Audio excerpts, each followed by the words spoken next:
podcast. I'm your host, Rachel Abbasi. I'm a grateful recovering alcoholic and stroke survivor.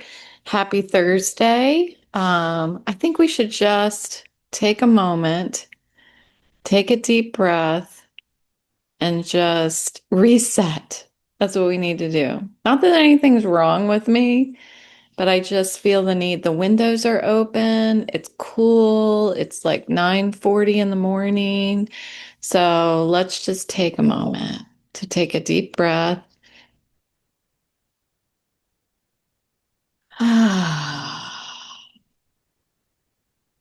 Right when I did that, there was a big breeze that just went through the trees. And that is what I need. Some days I just need to separate from my life, all the things, separate from all the things and just connect to what's around me. Just connect to the nature. The breeze does a lot for me. This idea that you can't see it, but you can see its effect on things around you. You can see the trees moving and stuff like that. And I feel very much like that's what our energy is like in our lives. Like you can't see the energy, but you can see how it affects our behavior and how that affects the other people around us. So I have this really real appreciation for the breeze, the wind. Okay, so thanks for doing that with me. Today, I wanted to talk about tolerance. And I wasn't planning on connecting that. That was all ad hoc just then. But yeah, doesn't that correlate 100% with tolerance? This morning's reading was from the Hazelden Betty Ford website, the thought for the day and the meditation for the day.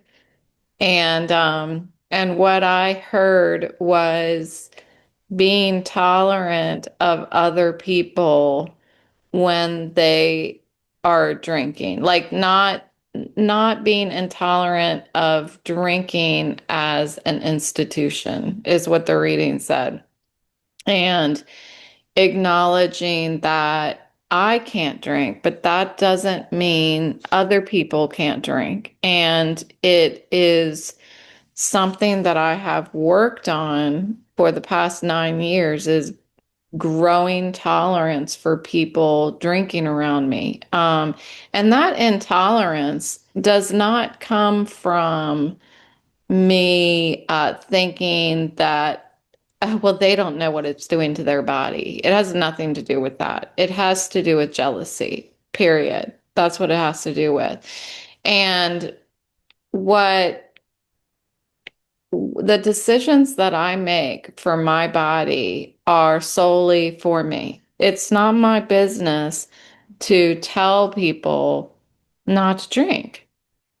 And even my loved ones, even around me, like it is something that together, if we have a relationship that allows it, we talk about what's going to be something that we can all um, live by together. And so I'm really happy that my family has chosen not to have alcohol in my house. It works for us, and I would have a really hard time. I don't know if I would have been able to do this if there was alcohol in my house. So this works for me. But when I come here and I talk about sobriety, I try really hard to talk about how alcoholism affected my life and how the decisions that I have to make for my life in order to stay sober and stay happy, joyous, and free. I try not to say you. I'm sure sometimes I do, but if I do say you, it's typically I'm talking to folks who are on this journey with me. And and trying to help my message resonate. But what I was thinking about this morning is, you know how when somebody has chosen healthy eating for their lives and you feel like you're in a space where you eat whatever you want, or, if you want to have potato chips, you're going to have potato chips. If you want to eat candy, you're going to eat candy. And that's really how I am. I did spend a year being vegan, but other than that, I'm not terribly, um, what's the word? Like, I can't think of an appropriate word. All I can think of is anal. Sorry, I'm not anal about what I eat. That's so not a good word, but that's the only word that's in my mind. And I, sorry, my mind is all over the place this morning. I'm having a hard time focusing. Uh, but when you come together with somebody who's decides that they're going to eat healthy for their lives and they do all their research and they listen to Dr. Phil or whoever, and they make these decisions about what they're going to eat. What I don't want to have is for that person to tell me what is good or bad for my body, period. I don't want to hear it. And it's the same way for as I approach other people as a sober alcoholic. I don't see it as appropriate for me to approach other people and tell them that alcohol is not healthy for their body. And tolerance doesn't mean that I'm condoning drinking, but what I'm doing is finding peace in how I relate to other people who can drink normally. Um, I when I first stopped drinking, I experienced resentment.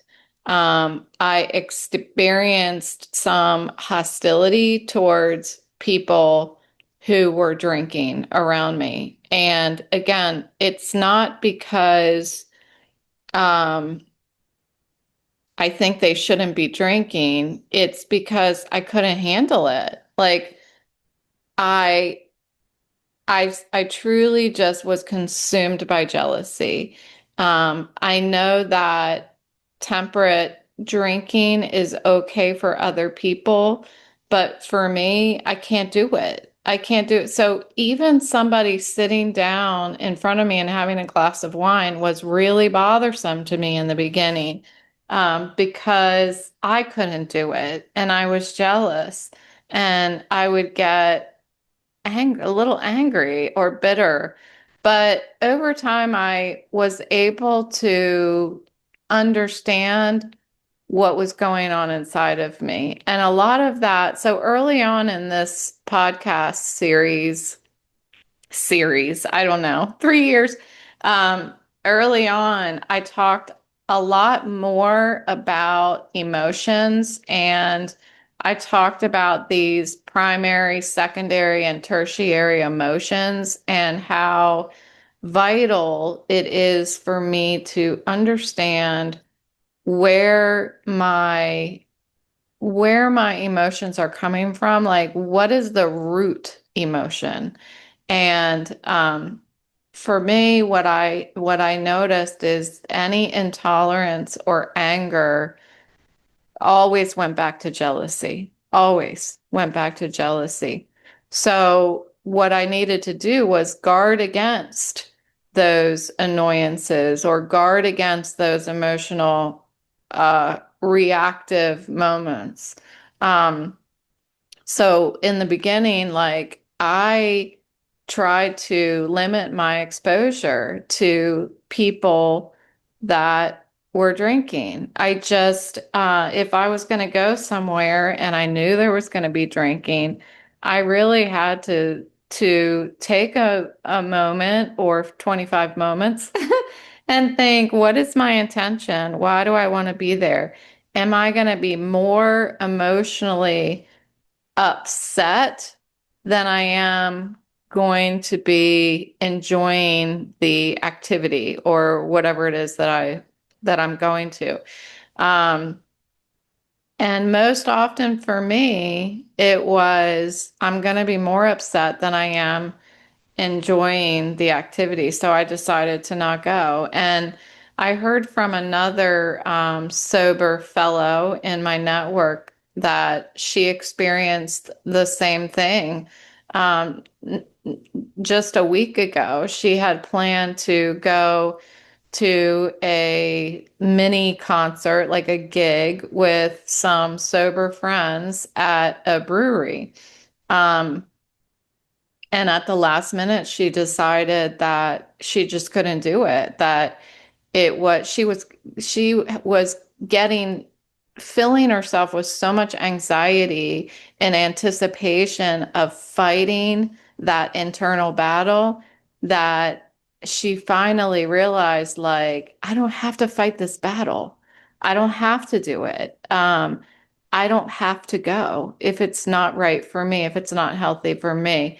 And she decided not to go. And I commend her for that. It's really unfortunate that we need to do that, but what I just realized is that it's very similar to um, my symptoms with a vestibular disorder. I can plan an outing with a bunch of my sober friends. Well, I don't anymore plan an outing with a bunch of my sober friends, but I can plan an outing with um, my sponsor, for example, to go get coffee and talk through one of the steps. And if I wake up that morning and I'm extremely symptomatic, I have to back out. I have to tell her it's not going to work today. I have to prioritize my health, and that is what somebody in sobriety is doing. But I think that it's more difficult for loved ones to understand that it probably causes frustration, and it probably causes like memory bubbles of when that sober alcoholic was out drinking and was untrustworthy and backed out of things. It's difficult. It's a really difficult thing to juggle. Prioritizing health, wanting to nurture our relationships, but um, being practical about all of it. So I was talking about this yesterday, that faith saved my life. And I think it has taken me this 3 years of talking through this stuff on the podcast to admit that out loud, to talk about it, to realize it, that what my journey was like. And I find it fascinating that I had a difficult time even talking about God 3 years ago in this podcast for all sorts of reasons. I didn't want somebody to tune in and then all of a sudden be like, okay, she's a crazy religious lady, or, because there's been some experience in my life where religion has been correlated to crazy. And I didn't want to be like, I didn't want people to think that way about me. But as I've started to allow myself to talk about it out loud, I am getting much more comfortable not only talking about it, but realizing the impact that it has had on my life. And I think that a turning point for me has been my stroke recovery, when I got to the point, um, 2 years ago where I was practicing the principles in all of my affairs. I was trying to do the program and I just kept emotionally sinking. I was getting worse and worse. And there were two things that I had to turn to. And it's been more and more echoing in my heart that I have to have faith in order to be mentally stable. That's what's been working for me. And I need to talk to a professional, a psychiatrist, because without that, I have been lost at sea. Honestly, I have been lost at sea and very, very troubled. So this calling on calling on my faith for strength um, has has really been pivotal for me. And I think in these moments of being resentful towards other people for whatever reason, um, I think it's important to also lean towards faith, lean towards like that prayer and meditation and pause. When I talk about pausing all the time, that moment of pause, to me, that's a meditation. It may only be a moment, but it's like, or a breath, but it's like just let go for a minute, like we did at the beginning of the episode. Just take a breath and let go of everything within me and connect to that which is around me. And when I do that, it's like I'm surrendering. I'm practicing a surrender in the moment. And it allows me to stop any emotional reactions that may occur because I'm being exposed to something bothersome. And what I'm using as an example today is somebody drinking around me. It's taken a lot of practice. Um, it's, and it doesn't feel like the way that I practice it, it doesn't feel like I'm putting up with people anymore. Like it's really cultivating serenity, and I feel it. I feel that peace within me. Um, I feel that it is accessible whenever I want it, but it's progress, not perfection, right? I mean, there, I was walking Autumn this morning. I was rucking and I was approaching a crosswalk, and this guy was trying to cross the crosswalk. And this SUV decided that it was going to go without waiting for him to cross the crosswalk. So he was like getting ready to walk in front of the car, and the car just, I don't know, didn't stop for him. I'm sure the person was zeroed in on getting to work, probably late, who knows what they dealt with that morning.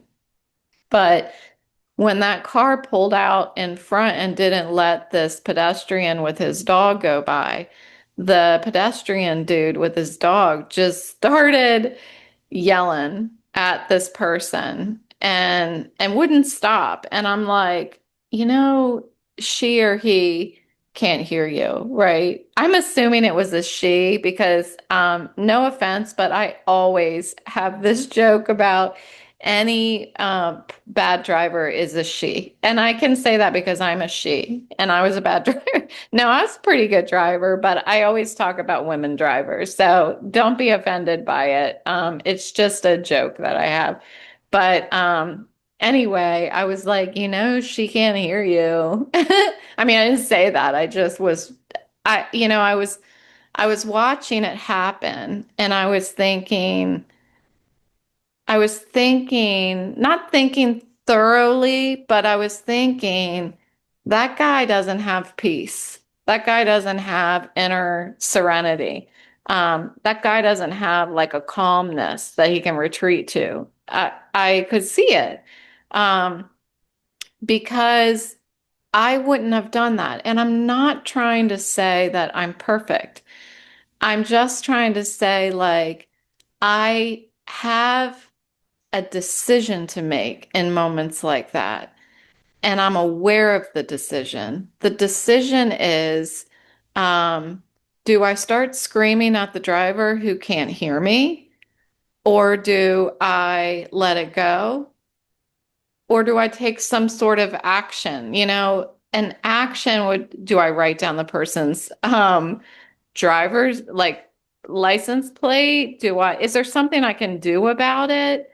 Or do I need to let it go? Because yelling isn't doing anything other than you're stirring up that emotion, and your dog is wondering why all of a sudden you're pissed off and probably thinks that it has something to do with her. So the guy continued on the sidewalk and that I was going to walk down, and I chose to walk down a different sidewalk because I was like, I don't want to be behind that. I don't want to be behind that energy, because if he did it once, who knows what else he's going to go off on today. So yeah, I think tolerance is difficult. Tolerance is something that I've never had a lot of, and I think my program is teaching me how tolerance is a decision. Just like everything else that I'm learning in my life is a decision. I can either take action or I can let it go. But anything else that is going on, that inner storm, that inner battle, the only one suffering is me. The only one suffering when that guy is screaming, going while that car is driving away, is him and his dog. That's it. So it's something to think about, I like to, not that I want people to be angry, but I like to observe that kind of thing because it offers me this kind of grace where I'm aware that God is present and I get to choose whether I'm going to be willing to side with Him or fight an invisible battle that's just going to leave me in turmoil, in inner turmoil. So I think true recovery is something that's a lifetime, that a lifetime of practicing tolerance, pausing, doing like a one breath meditation and looking for that serenity because it's always there. It's just our choice whether we're going to breathe into it or we're just going to flail our arms around like a crazy person and yell at some car who can't hear us. So that's all I have for you today. Thanks for listening, and I'll talk to you tomorrow.